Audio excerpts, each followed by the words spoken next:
Disney may be one of the biggest names in animation, but they are certainly not the only players in this game. Today, we're gonna take some time and recognize what are, in my personal opinion, my top 10 favorite non-Disney animated films and franchises.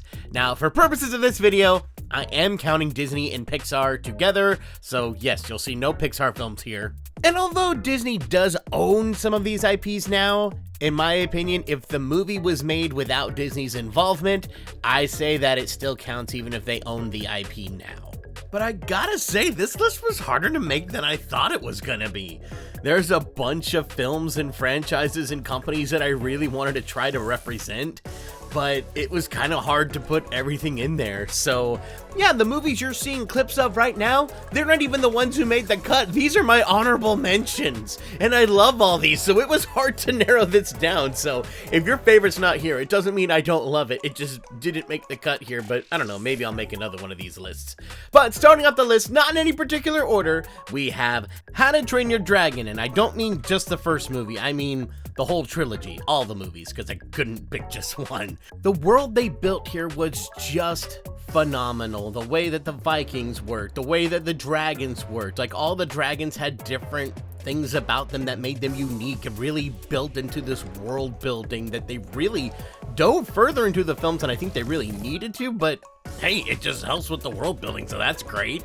And then as the series continued, you got to know these characters, you really got invested in these stories, and the relationship between Toothless and Hiccup is just weirdly unique. Because we've seen this a million times. This shouldn't be as exciting as it is because, yeah, it's like a boy and his dog story, or, you know, a person finds insert weird mythical creature here that nobody will understand and develops a friendship with it and has to deal with, you know, the world not liking it. We've seen this a bazillion times. But there's something about how they made How to Train Your Dragon which just made that feel brand new and managed to keep that newness and that special spark throughout all three of their major films. The storytelling is phenomenal. The music is just, the music. Do I need to even talk about the music, y'all? This is one of the few movie scores that you hear normal people talking about who aren't massive film nerds because it's that good. The animation is just stellar. The characters are stellar, except for the side characters in the third movie, but hey, if that's the worst thing I could say about it, then that means they did something really well. All the main characters are fantastic, all the main storylines are great, it's How to Train Your Dragon. What else can you say? It's phenomenal. Next up, we have the Spiderverse films. Yeah, I'm not picking between these two. Are you kidding me? Both of these were amazing. But yeah, both Into the Spider-Verse and Across the Spider-Verse. What do I even need to say about these? These are just phenomenal movies. Just, they are so unique. They are so different. Their animation literally is transforming the animation market as we know it. But this film was so masterful at doing a few things. Number one, being a great superhero movie. Number two, being a great movie on its own, even if you aren't really that familiar with Spider-Man. And number three, being one of the only films I've ever seen that was really able to balance this whole multi-dimensional characters thing and do it in a way that wasn't super confusing. This is just a marvel of how, pun not intended. It's such a marvel they were able to make this as good as they did. And it's so cool to see all the different Spider-Men and then to realize that most of the, actually, I don't think any of these were made up. Are any of these made up? I need somebody who knows more about Marvel than I do, but I thought for sure in the first one, like Spider-Ham and Spider-Noir were totally made up and weren't real Spider-Man variants in comics somewhere, but boy was I wrong. Are there any? Is that T-Rex one a real Spider-Man? Oh my gosh, that's crazy if it was. But anyway, I'm getting outside the point here. I feel like there's this unspoken rule in Hollywood right now that if you're dealing with an older IP, do not appeal to the main fan base because you can't make them happy, number one, and then that's going to ostracize the general public because they won't know, and instead focus on the general public. So yeah, break lore, do all this, who cares, as long as you're making a story that the general public likes. But this film kind of spits in that idea's eye by making a film that really appeases to the hardcore fan base with all these random villains and Spider-Man variants that none of us have ever heard of, but also made it welcoming and inviting for new folks who don't know that much about Spider-Man. So I love it for that reason. It says, you know what, why do we have to choose between appeasing the fans and creating new fans? Why can't we do both? And this film, or at least these two films, I should say, they both do it so well. And I am so excited for Beyond the Spider-Verse. Just treat your animators well, please. Please. Okay, thank you. Next up, we have Wild Robot. I know for a bunch of people, they just saw this and thought it was a pretty good DreamWorks movie, but for me, I think this is one of their best, and for me, this was an instant classic. The acting, the storytelling, the animation, they did so many subtle things with this. It's also a Chris Sanders film. I'm just learning more and more. Anytime Chris Sanders works on something, I'm going to love it. So I'm ready for anything else you got, man. This film is just phenomenal. I can't get over how well all the characters were handled. I adore the relationship between Roz and Bright Bill and Fink. That character dynamic is just so interesting. And I could just watch them talk and hang out all day. I love how they included the whole second act. If they had just left this just a moment with Roz and Bright Bill and never involved the rest of the island, I still think the film would have been great. But the fact that Roz went and interacted with the entire island and really made connections with basically every single animal on the entire island, it just strengthened the film so much more.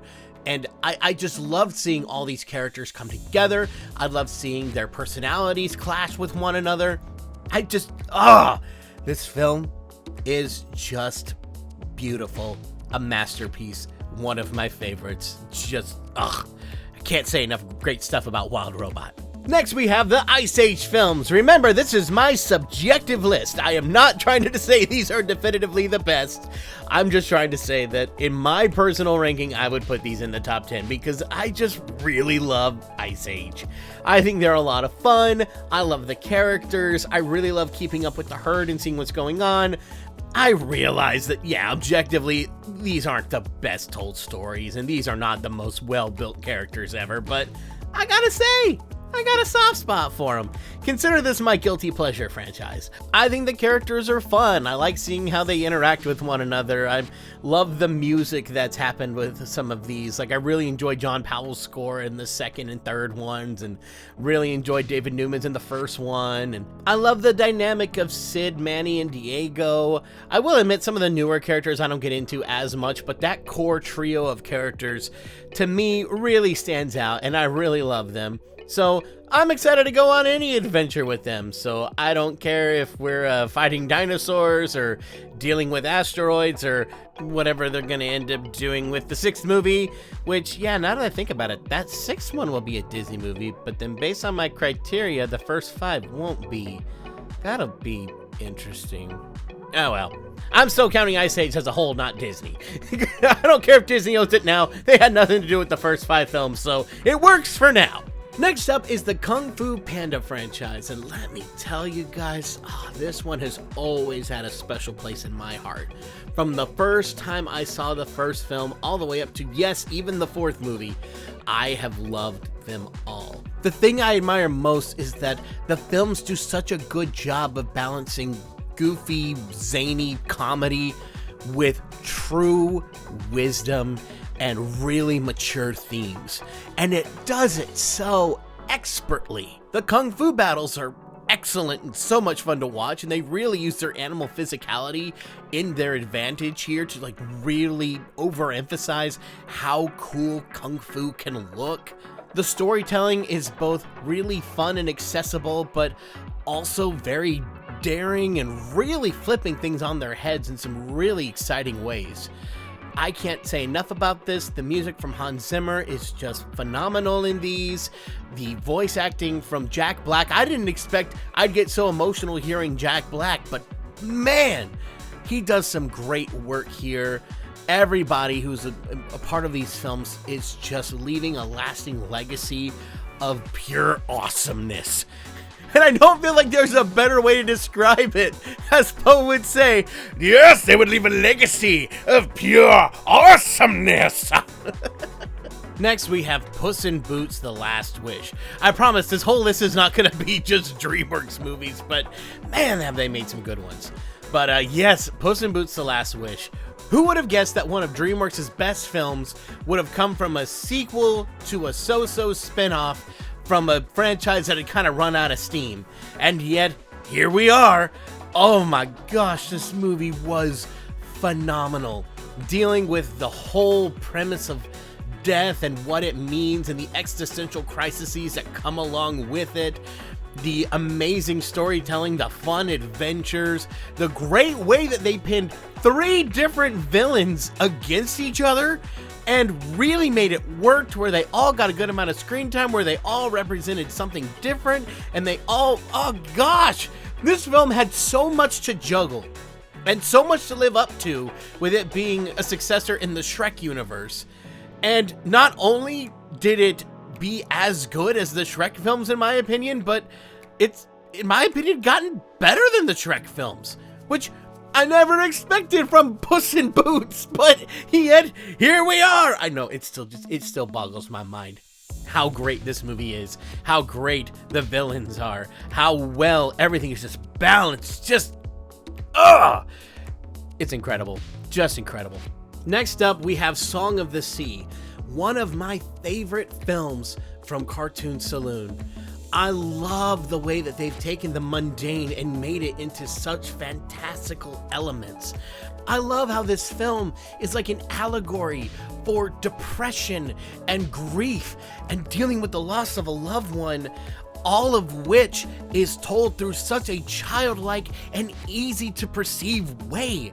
It's incredible. The animation, the storytelling, the characters, everything just clicks with this.